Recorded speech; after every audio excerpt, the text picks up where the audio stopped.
মানে দলঙৰ ওপৰেদি নাও চলি আছে। এনে ধৰক নৰ্মেলি পানী দি নাও চলে, কিন্তু দলঙৰ ওপৰেদি নাও চলি আছে। Hello' guys, welcome back to my YouTube channel. ভিডিঅ'টি অলপ লেট হৈ আছে, তাৰ কাৰণ হ'ল মানে বহুত কিবা প্ৰব্লেম ফেচ কৰি আছোঁ। যেনেকুৱা ধৰকচোন তামাম চৰ্দি লাগি আছে আৰু বিভিন্ন ধৰণৰ প্ৰব্লেম আছে গাইজ। কিন্তু আজি গৈ আছোঁ এটা ধামাকা ব্লগ দিবলৈ। আমাৰ ওচৰতে মানে এখন শোভাযাত্ৰা হ'ব। তাত মানে একদম থলুৱা বস্তু থাকিব, মানে একদম অসমীয়া কালচাৰৰ লগত জড়িত থকা বস্তু দেখুৱাম, যেনেকুৱা বিহু আৰু বিভিন্ন ধৰণৰ নৃত্য হ'ব। তো সোনকালে যাব লাগে সেই ঠাইলৈ আৰু আপোনালোকক দেখুৱাব লাগে। ৰেডি তো এতিয়া মানে সোনকালে যাব লাগে। এনেকুৱা মই যদি মুতিব যাওঁ তথাপি মানে মই বাইক লৈ যাওঁ।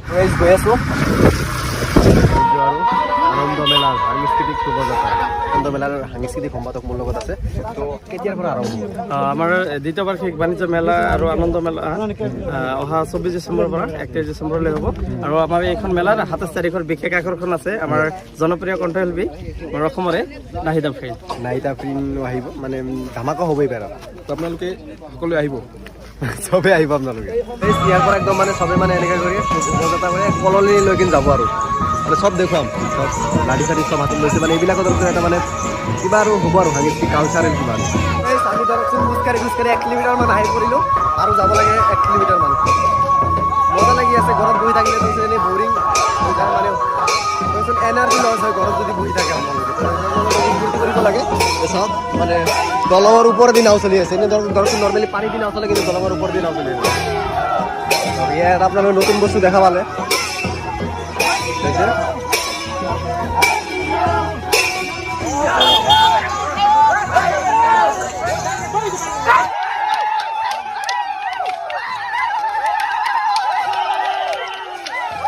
তো গাইজ আমি মানে খোজকাঢ়ি আছো চবেই। কেনেকুৱা লাগি আছে?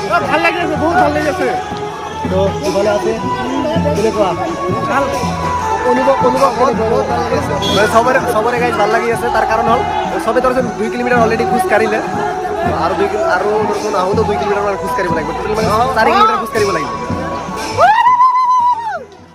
আমি মানে চবে মানে কলনি আহি পালোঁ। মানে দৌৰি আছোঁ, দৌৰি আগত যাব লাগে।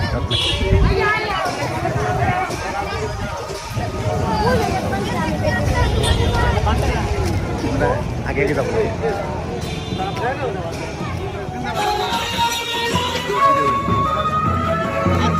আহিছোঁ আকৌ কলনিৰ পৰা আকৌ আমি ৰিটাৰ্ণ কৰি আছোঁ। মানে লাইট এটা অদ্ভুত বিহু হৈ আছে, আগত ওজাপালি হৈ আছে, মানে চব দেখুৱাম। এইখন হ'ল চিত্ৰণ আমাৰ মানে বৰপেটাত ফাৰ্ষ্ট দেখিলোঁ মই।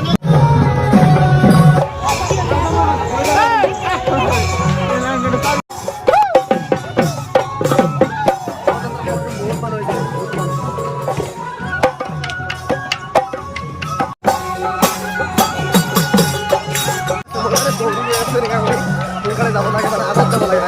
আগতে ভিডিঅ' ব্লগিং কৰা তামাম কষ্ট হয়। আমি একদম আগত আহি পৰিলোঁ, কাৰণ এবাৰ গৈছোঁ এইটো ৰাস্তাত, আকৌ আহি আছোঁ। সেইখিনি যদি আকৌ আপোনালোকক মই দেখুৱাওঁ অলপ আপোনালোকে বৰ হ'ব। সেইকাৰণে ভাবিলোঁ যে একদম মানে লাইভটা উদ্বোধনী কৰিব, তাত যাই ধৰকচোন একদম চব দেখুৱাম চব। ইয়াত মানে ধানবান্ধা এলেকাত মানে ধৰকচোন বছৰত 3-4খন মেলা হয়। মানে এইখন মেলা ধৰকচোন লাইভটা উদ্বোধনী কৰিব, আৰু এখন মেলা ইয়াত হ'ব। এই চাওক ফুটা কৰিছে, আৰু এই চাওক অলপ দেখা পাই আছে। তো ইয়াতো ধৰকচোন 9 তাৰিখৰ পৰা নেকি কিবা মানে মেলা হ'ব, আৰু তাতো হ'ব মেলা। বহুত খোজ কাঢ়িছোঁ, সেইকাৰণে এতিয়া ধৰকচোন ৰিক্সা লৈ ল'লোঁ। ফাইনেলি মানে আহি গ'লোঁ, লাইভ ফুটা উদ্বোধনী হ'ব ইয়াতে। মানে মেলা হ'ব ইয়াত।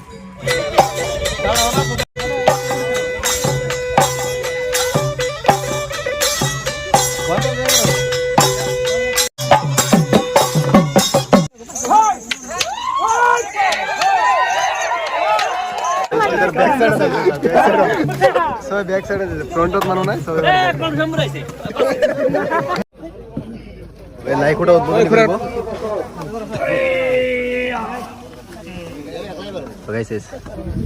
ওপৰত আমাৰ গামোচা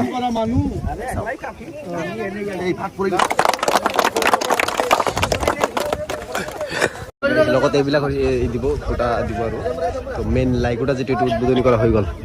এই চাওক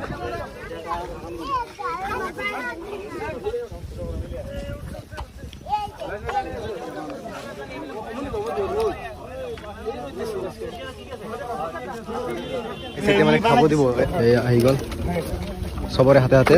মানে দুপৰীয়াৰ আহাৰ দিছে গাইজ তো এইখিনি আছিল ব্লগ তো আজিৰ ব্লগ এইখিনিয়ে তো যদি ব্লগ ভাল লাগিছে লাইক কৰি শ্বেয়াৰ আৰু ছাবস্ক্ৰাইব কৰক তো সোনকালে ছাবস্ক্ৰাইবে নকৰে কি নকৰে ছাবস্ক্ৰাইব কৰক দৌৰি ছাবস্ক্ৰাইব কৰক